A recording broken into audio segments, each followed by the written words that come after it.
আচলতে অসমৰ মুখ্যমন্ত্ৰীয়ে শদিয়াৰ পৰা ধুবুৰীলৈকে বৰাকৰ পৰা ব্ৰহ্মপুত্ৰলৈকে বিশেষকৈ ধৰ্মীয় সংখ্যালঘুসকলক যি নিৰ্মম অত্যাচাৰ চলোৱা হৈছে ইয়াক কোনো পক্ষতে সহ্য কৰা বিষয় নহয়।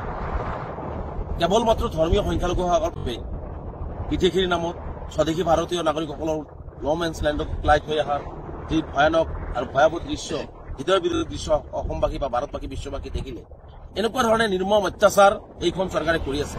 আজি আমি দেখিলো যে যোৰহাটৰ এজন উদীয়মান ব্যৱসায়ী, যোৰহাটৰ স্থায়ী বাসিন্দা, যুগ যুগ ধৰি যোৰহাটৰ বাসিন্দা, তেওঁলোকৰ পূৰ্বপুৰুষসকলে যোৰহাটত জন্মগ্ৰহণ কৰা আজাদ চৌধুৰীৰ ঘৰটো যেনেকুৱা ধৰণে ভাঙি দিলে আৰু যি ধৰণে প্ৰচাৰ চলাই আছে, যি ধৰণে যোৰহাট জিলা প্ৰশাসন, যোৰহাট আৰক্ষী প্ৰশাসনে যি ধৰণে কথা বৰ্তাবিলাক কৈ আছে, এইটোৰ পৰা বুজা যায় যে আচলতে তেওঁলোকে অসমৰ ধৰ্মীয় সংখ্যালঘুসকলক শান্তিত শুই থাকিবলৈ বা শান্তিত বহি থাকিবলৈ, শান্তিত খাবলৈ তেওঁলোকে নিদিয়ে।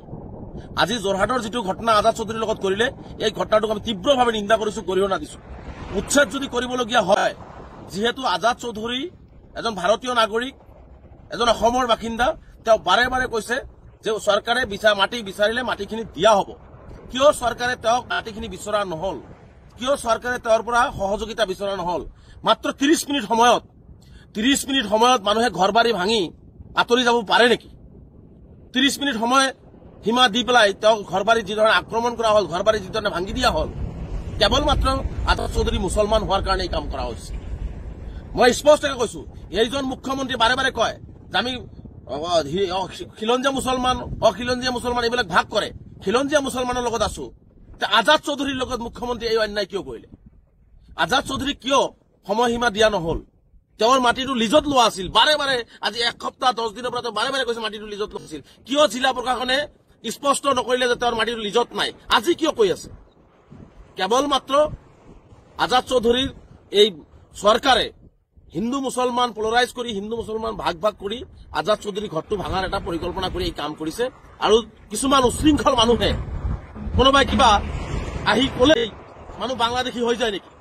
আজি যোৰহাটৰ দৰে কবৰস্থান ৰোডত থকা যুগ যুগ ধৰি বসবাস কৰি থকা, শ বছৰ ধৰি বসবাস কৰি থকা মানুহখিনিক তেওঁলোকে সন্দেহৰ দৃষ্টিৰে যি ধৰণে আক্ৰমণ কৰিলে, সন্দেহৰ দৃষ্টিৰে যি ধৰণে কথা ক'লে, মই চেলেঞ্জ কৰিছো অসমৰ মুখ্যমন্ত্ৰীক, মই চেলেঞ্জ কৰিছো যিসকলে উশৃংখলতা সৃষ্টি কৰি পেলাই আজাদ চৌধুৰীক বাংলাদেশী বুলি কৈছে, প্ৰমাণ দিব লাগিব, প্ৰমাণ দিব লাগিব।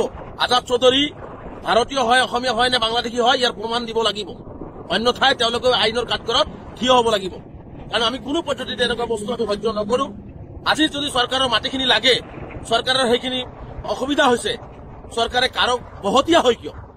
যোৰহাট প্ৰশাসনে কাৰো বহতীয়া হয় কিয়? কোনোবাই আহি কলেই তেওঁলোকে কাম আৰম্ভ কৰি দিব। মুখ্যমন্ত্ৰীৰ চৰকাৰখন কি সেইসকল উশৃংখল ব্যক্তিৰ দ্বাৰা পৰিচালিত হৈ আছে নেকি? সেইসকল মানুহ নহয় নেকি?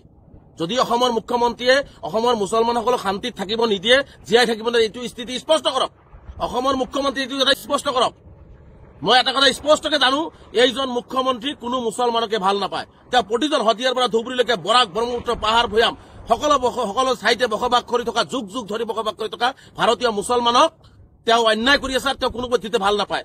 গতিকে মই অসমবাসী ৰাইজক আহ্বান জনাইছো, ধৰ্মনিৰপেক্ষ ৰাইজক আহ্বান জনাইছো, আৰু বিশেষকৈ ধৰ্মীয় সংখ্যালঘুসকলক আহ্বান জনাইছো, মুখ্যমন্ত্ৰীৰ এই ধৰণৰ ষড়যন্ত্ৰ আৰু এই ধৰণৰ মানুহক কোনো নোটিছ নিদিয়াকে, মানুহক সময় নিদিয়াকে যাই ঘৰ বাৰী ভাঙি দিয়াৰ যি কাৰ্য, এই কাৰ্যক আমি বিৰোধিতা কৰিব লাগে। আমি ইয়াৰ প্ৰতিবাদ সাব্যস্ত কৰিব লাগে আৰু আমি ওলাই আহিব লাগে। কাৰণ অন্যায় বহুত হ'ল, সহ্যৰ সীমা পাৰ হৈ গ'ল, পিছপিনে এতিয়া ৱাল আমাৰ পাই গৈছে।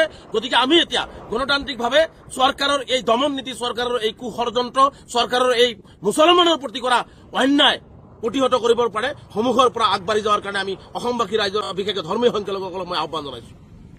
আৰু এটা কথা মই মুখ্যমন্ত্ৰীক প্ৰত্যাহ্বান জনাইছো যে যোৰহাটত কেৱল মাত্ৰ আজাদ চৌধুৰীয়ে চৰকাৰী মাটি দখল কৰি আছে নেকি? তেওঁতো লিজত লোৱা আছিলে, তেওঁতো খাজনা দি আছে, সকলো ধৰণৰ যিখিনি মিউনিচিপালিটিক দিব লাগে, কাগজ পইচা দিব লাগে, সেইবিলাক জমা দিয়ে আছিলে। আৰু তেওঁৰ এই মাটিটোত কেছো চলি আছিলে। মুখ্যমন্ত্ৰীৰ বুকুত সৎ সাহস হ'ব নেকি যে যোৰহাটত যিমান বনিয়া গোষ্ঠীয়ে, যিমান কোম্পানীয়ে মাটি দখল কৰিছে, সেই মাটিখিনি চৰকাৰে উদ্ধাৰ কৰিবৰ কাৰণে সক্ষম হ'ব, সাহস গোটাব পাৰিব নেকি? গতিকে কেতিয়াও নোৱাৰে। গতিকে হিম্মত সিংৰ বিল্ডিংটো ভাঙিব নোৱাৰে, ষ্টাৰ চিমেণ্টৰ কোম্পানীটো ভাঙিব নোৱাৰে। তেওঁ সাধাৰণ শ্ৰেণীৰ, বিশেষকৈ বাছি ধৰ্মীয় সংখ্যালঘু মুছলমানসকলক টাৰ্গেট কৰি এই ধৰণৰ অন্যায় কৰি আছে। গতিকে আজাদ চৌধুৰীৰ লগত যিটো অন্যায় আজি কৰা হৈছে, আজাদ চৌধুৰীৰ লগত যোৰহাট জিলা প্ৰশাসন যিটো অন্যায় কৰিলে ইয়াক আমি তীব্ৰভাৱে পুনৰবাৰ নিন্দা কৰিছো, গৰিহণা দিছো আৰু আমি ইয়াৰ যোগ্য প্ৰত্যুত্তৰ নিশ্চিতভাৱে অসম চৰকাৰক দিয়া হ'ব।